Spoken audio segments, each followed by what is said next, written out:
माझं नाव शैलेश धुमाळ आहे. राहायला मी कळंबोलीमध्ये आहे, रोडपाली येथे. माझ्या बाबतीत साई समर्थ हॉस्पिटलने जे काही निर्णय घेतले त्या निर्णयामुळं आज मी या अवस्थेमध्ये आहे. सांगायची गोष्ट म्हणजे मी 3 तारखेला साई हॉस्पिटलमध्ये, साई समर्थ हॉस्पिटल कामोठे येथे माझ्या जिभच्या अल्सरच्यासाठी तिथे ट्रीटमेंटसाठी गेलो असता माझ्या कुटुंबातील माझ्या मिसेस आणि आम्ही सगळीजण तिथं दुपारी 3:30 वाजता हॉस्पिटलमध्ये गेलो आणि त्यांना ह्या सर्व काही गोष्टी दाखवल्या की मला चक्कर आली होती. चक्कर आल्यामुळं माझ्यात आकडी होती. आकडीमध्ये माझं पूर्ण दात जिभेमध्ये घुसल्यामुळं मला काय खाता येत नव्हतं, मला काय बोलता येत नव्हतं, म्हणून मी ॲडमिट झालो. ॲडमिट झाल्यानंतर त्या वडगावकर डॉक्टरांनी आणि त्यांच्या टीमने माझ्यावर उपचार चालू केले. 3 दिवस मला तिथं ॲडमिट ठेवलं.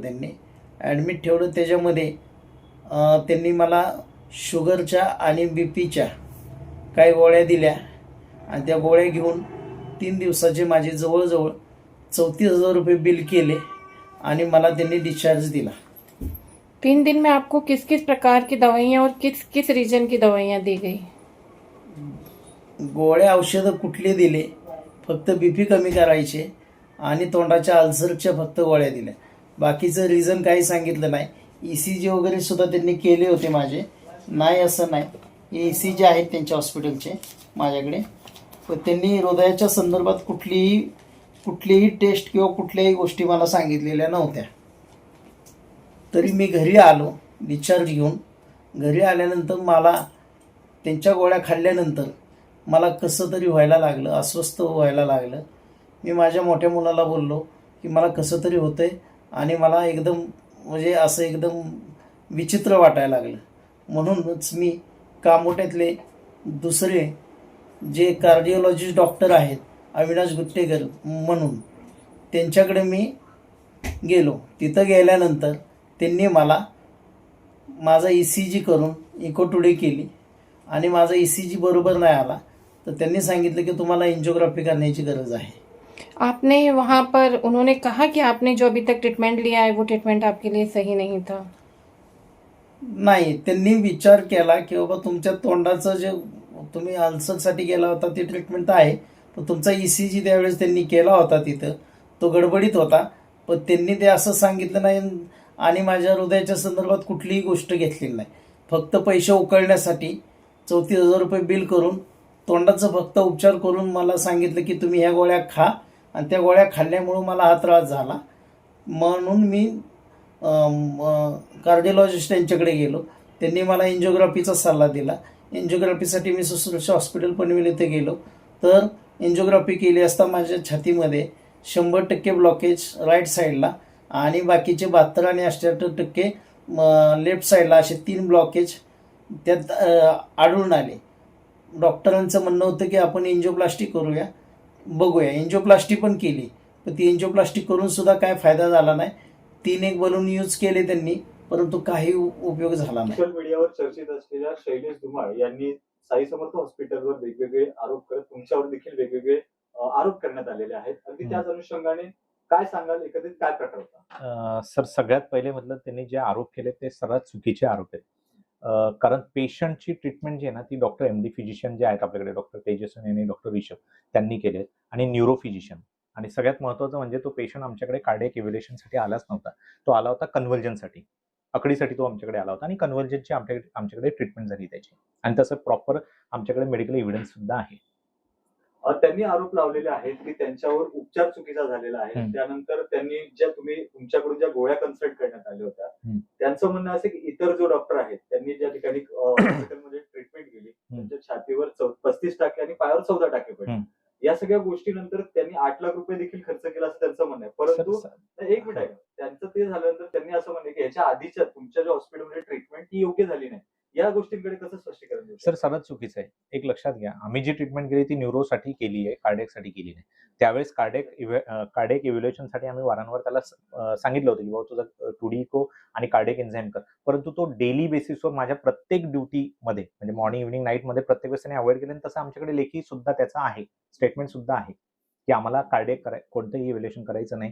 तरी सुद्धा त्याच्या ECG मध्ये बदल असताना सुद्धा आम्ही त्याला वारंवार सांगितलं. परंतु मला जर छातीत दुखतच नाहीये तर मला तुम्ही ट्रीटमेंट का देतायत? माझा अननेसरी खर्च का वाढवतायत? असं त्यांचं म्हणणं. येस. आणि तो क्रोनिक अल्कोहोलिक आहे सर. माझ्याकडे सायकॅट्रिस्टला हिस्ट्री देताना त्यांनी लिहिलंय आणि त्यांच्या हिस्ट्रीमध्येही त्यांनी लिहिलंय. डॉक्टर राहुल भातांबरे म्हणून आहेत. त्यांनी सुद्धा लिहिलंय त्यांच्या सायकॅट्रिस्ट. तो डेली बेसिसवर अल्कोहोल घेतोय. ज्यावेळी डॉक्टर तुम्ही त्यांना डिस्चार्ज केलं तर काही सल्ला दिला होता का तुम्ही? ऑब्व्हियसली दिला होता. त्याच्यामध्ये लिहिलेलं सुद्धा आहे की बाबा तू जाऊन काही ब्लड टेस्ट आहे आणि कार्डिओलॉजिस्टचं ओपिनियन घे. तर यामध्ये आणखीन एक येत आहे की ECGच्या टेस्टच्या रिपोर्टमध्ये जे रिपोर्ट तुम्ही सादर केलेत आणि जे इतर डॉक्टरांकडे जे गेले त्यामध्ये तफावत आढळून आली, या संदर्भात काय सांगा? सर जनरली काय होतं ECG म्हणजे एक ECG बद्दल जर बोलायचं म्हटलं तर ECG कधीही आता जो चेंजेस आहे तो 1 तासानंतर राहील असं नाही ना, बिलकुल नाही. ECG मध्ये कधीही म्हणजे कोणत्याही क्षणी चेंजेस होऊ शकतात कार्डियक अरेस्टमध्ये आणि पेशंटला ऑलरेडी आम्ही सांगितलं होतं की बाबा तुझं कार्डियक प्रोफाईल करणं फार गरजेचं आहे आणि तो महत्वाचा आहे. असं पेशंट आणि त्याच्यासोबतचे नातेवाईक पेशंट सोबत जे होते तर आपल्या हॉस्पिटलच्या माध्यमातून, मॅनेजमेंटच्या माध्यमातून किंवा डॉक्टरच्या माध्यमातून कशा प्रकारचं सर समुपदेशन सगळ्यात महत्वाचं म्हणजे हॉस्पिटल मॅनेजमेंट कोणत्याही लाईन ऑफ ट्रीटमेंटमध्ये इंटरफेअर करत नाही. कारण करतात इंटरफेअर कोण? फक्त ट्रीटिंग डॉक्टर आणि ट्रीटिंग डॉक्टरने त्यांना पूर्णपणे व्यवस्थित काउन्सिलिंग केली होती. असं आहे. सर डिस्चार्जच्या पूर्वी नेमके काय काय गोष्टींकडे लक्ष देण्यात आलं जेणेकरून या सगळ्या गोष्टी जे तुमच्यावर आरोप करतात ते तुम्ही अगदी सोप्या पद्धतीने टाळू शकता? नाही, सगळ्यात महत्वाचं सगळ्या गोष्टी त्याला काउन्सिलिंग केलेल्या आहेत. त्याच्या कार्डियक बद्दल केलंय, त्याच्या न्यूरो बद्दल केलंय, त्याचं आम्ही इव्हन सायकॅट्रिस्ट ओपिनियन सुद्धा घेतलंय. का तर तो कंटिन्यू इथे या ठिकाणी ज्या पद्धतीत त्याची 2 ते 3 दिवसांमध्ये वागणूक होती ती फार इरिलिव्हंट होती. आलं लक्षात? त्यांचं आणि त्यांच्या फॅमिलीमध्येही एकजूट नव्हती आणि ते म्हणजे अननेसेसरी वादविवाद करत होते. आम्हाला डिस्चार्ज द्या. आता आम्ही एक सर्टन लेवल पर्यंत काउन्सिलिंग करू शकतो. आम्ही म्हणजे आम्ही समजवू शकतो एखाद्या पेशंटला. आम्ही बळजबरी नाही करू शकत. हिंदीमध्ये देखील पेपर में लिहिले त्याच्याविषयी उनकी फैमिली का ये कहना है सर कि आपने जो भी इसमें लिखा है उन्हें पर्टिकुलर एक एक चीजें समझा ही नहीं है। उनका ये कहना है कि अगर आपको थोड़ा भी इस चीज का आभास था कि इतनी गंभीर बीमारी इन्हें हो सकती है और अगर आप फैमिली को बताते तो वो क्यों यहाँ से मैडम, डिस्चार्ज लेके नाही जाते? एक मॅडम मी तुम्हाला सांगतो. पेशंटला प्रत्येक गोष्ट समजून सांगण्यात आली. टुडिको का गरजेचं आहे, कार्डियक एन्झाईम्स का गरजेचे आहे, MRI का गरजेचा आहे, EEG का गरजेचा आहे. परंतु पेशंटने प्रत्येक गोष्टीला रिफ्यूज केले. इव्हन दो सेकंड डेला तो एवढंही बोलला की आम्हाला ट्रीटमेंटच करायची नाही, मी पैसे कोणतेही भरणार नाही, तुम्हाला काय करायचं ते करा.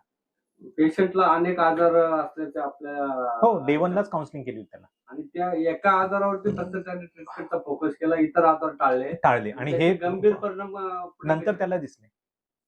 नंतर त्याला दिसणारच ना की कोणतीही गोष्ट साधी नाहीये. आम्ही त्याला प्रॉपरली इव्हन त्याला आम्ही ऑन ऍडमिशन या सगळ्या गोष्टी समजून सांगितल्या. वारंवार प्रत्येक ड्युटीमध्ये समजून सांगितल्या. माझ्या ड्युटी डॉक्टरांनी समजून सांगितल्या, न्यूरोने पण समजून सांगितल्या आणि कार्डियकने पण समजून सांगितलं. पण जर पेशंट रिफ्युजच करतोय प्रत्येक गोष्टीला तर आम्ही बळजबरी नाही करू शकत ना. इव्हन तो डिस्चार्ज झाला प्रॉपर अनइव्हेंटफुल डिस्चार्ज झालाय.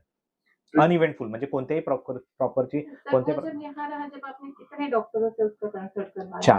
4 डॉक्टर से। MD physician, ENT surgeon, neuro physician end psychiatrist. यही उसका कहना है कि जब 4 डॉक्टर को आपने बुलाया था तो अगर आप उसे इतनी गंभीर समस्या बताते तो वो 5वां भी डॉक्टर आपसे बुलवाता। मैडम वो रिफ्यूज कर रहा है मैडम. उसने डे 1 से रिफ्यूज किया है, मेरे को नहीं कराना है. ENT भी हमने यामध्ये तुम्ही जसं बोलले की त्यांनी बिल जो आहे ते भरायला इन्कार केला. त्याच्यानंतर ते दुसऱ्या हॉस्पिटलमध्ये गेले, त्यांनी पूर्ण ट्रीटमेंट केली. त्या ट्रीटमेंटमध्ये जवळपास त्यांचा 8 लाख रुपये खर्च झाला. या मी तुम्हाला वारंवार का सांगतोय की हा कुठला द्वेष नाहीये की तुमच्या विरोधात असलेला कट नाहीये, हा त्याची खतखत आहे. त्याची खतखत काय, जर मी पैसे देतोय तर माझा इलाज व्हायला पाहिजे, पण तुम्ही चुकीचा केला असं त्याचं म्हणजे यात तफावत समजा. नाही ऐका ना, कोणत्याही डॉक्टरला कोणत्याही हॉस्पिटलला असं वाटत नाही की पेशंटला चुकीची ट्रीटमेंट द्यावी किंवा पेशंटने नंतर आपल्यावर ॲलिगेशन्स करावे. शेवटी त्याची मेहनत असते, तो एक रेप्युटेशन असतं आणि तो लॉंग टर्म टिकवायचं असतं. पेशंट त्यावेळेस काय बोलतो आणि आम्ही त्यावेळेस काय ऍक्शन घेतो त्याच्यावर डिपेंड आहे. त्यावेळेस जर त्याने सगळ्या गोष्टी रिफ्यूज केल्या आहे तर मग शेवटी त्याला पर्याय नाहीये, अशी गोष्ट आहे. ट्रीटमेंटला सहकार्य न करणं आणि नंतर आरोप करणं याकडे कसं- या प्रकारची केसेस आहे. तुम्ही कसं पाहता या सगळ्या गोष्टींकडे? सर मी एक तुम्हाला सांगू का, ही सर्वच माझ्याकडे त्याचे कन्सेंट्स आहे, माझ्याकडे त्याचे एव्हिडन्स आहे, माझ्याकडे ऑन पेपर सगळ्या गोष्टी मेन्शन केल्या आहे. बरं एक नाही, प्रत्येक डॉक्टरने मेन्शन केलंय.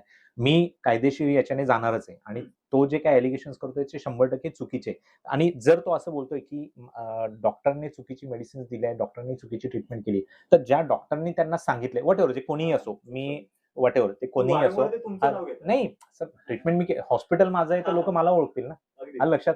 पण या ठिकाणी ट्रीटमेंट मी केलीच नाहीये. मी त्याला 18 तारखेला रात्री पहिल्यांदा भेटलो, 17 तारखेला तो ऍडमिट झाला होता. ठीक आहे. जर कोणत्या डॉक्टरने त्याला सांगितलंय की ह्या दिलेल्या ट्रीटमेंटमुळे तुला साईड इफेक्ट झाले, तर मग त्यांनी ते प्रूव्ह करून दाखवावं.